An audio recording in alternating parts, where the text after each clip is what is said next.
However, in reading these chapters, I became captivated and wholeheartedly agreed to endorse the book. Hemingway's Passions is a remarkable read. I offer that not just because I am his granddaughter, but because it gives Hemingway enthusiasts a profound insight into how Ernest's brain worked and how he told his stories. This book delivers the experience of Hemingway's life through his greatest loves. Nancy Sindelar delves into Ernest's true passions, his women, his wars, and his writing, and how they shaped every choice he made. In Hemingway's Passions, you embark on a journey into the heart of a man whose life was as compelling as the stories he penned. This book is not merely a biography, but an exploration of a soul, my grandfather's soul, torn between the twin poles of love and death, always writing, always living with unparalleled intensity.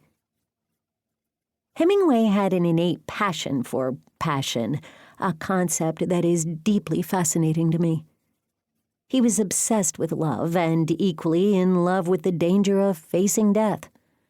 Love and war were unequivocally linked to his perspective, philosophy, and actions.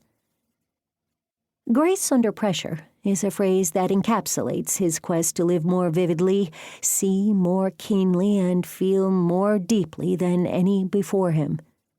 Whether on the bloody front lines as a journalist or an ambulance driver, or in the savage beauty of the African savanna as a hunter, for Ernest, to face death was to face himself. Upon his returning to the mundaneness of everyday life, the regular world, the only way to reignite that kind of passion was through the electrifying lure of love. The saying about a thin line between love and hatred plays out in this book. After experiencing a love lost or the tragedies of war, only that deep thirst for life would cause someone to courageously continue walking toward the danger. But is facing true love all that different from facing the fears of death? Ernest was constantly excavating these questions, and this brave book leans into those conversations, illuminating such meaningful introspections. While reading this book, I contemplated my grandfather's life and was struck with the parallels between his battles and his romances, each feeding into the other, a perpetual cycle of inspiration that fueled his quest for that one true sentence. Ernest Hemingway courted danger with the zeal of a lover, seeking in its embrace a truth about himself and the world around him. Reflecting on the bittersweet end of his marriage to Hadley, my grandmother, Ernest wrote a poignant expression of love that transcends the pages of A Movable Feast. When I saw my wife again, standing by the tracks as the train came in by the piled logs at the station, I wished I had died before I ever loved anyone but her. She was smiling, the sun on her lovely face tanned by the snow and sun, beautifully built.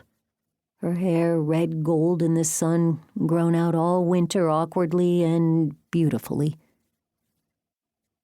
Respectfully, these words weigh even more heavily coming from my direct lineage. I am moved to tears when I read that passage because Ernest was writing about the profound love he felt for Hadley. Despite their divorce, that love would last his lifetime. Written toward the twilight of his life, after he was remarried and in the midst of a struggle with mental health and writing, these words reveal a man for whom love was not just a theme, but a lifeline. Even as he navigated the complexities of fame, mental health struggles, and the ceaseless pursuit of artistic perfection, the memory of Hadley remained a touch.